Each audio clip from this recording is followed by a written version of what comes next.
ঢাকা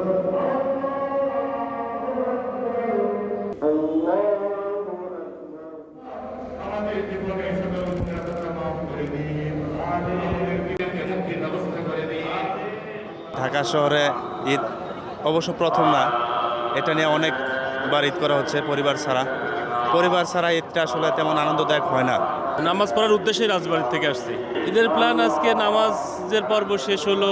নামাজ শেষ করার পরে এখন ঈদের যে আনুষ্ঠানিকতা আছে এই সব পরিবারের সাথে ঈদ আনন্দ উৎসব পালন করবো, এটাই আর কি পরিকল্পনা।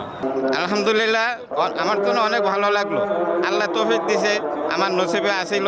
দীর্ঘদিন পরে আমি এই বাইতুল মুকাররম মসজিদে নামাজ পড়ে যাইতে পারছি, এই জন্য আমি শুকর আলহামদুলিল্লাহ। একা ঈদ করতে আসি ঢাকা শহর। বেশি কষ্ট হচ্ছে না, কষ্ট তো এটা মানুষ বলতে মানে কম বেশি এটা থাকবেই, মনের ভিতরে একটা শোক থাকবে, দুঃখ থাকবে।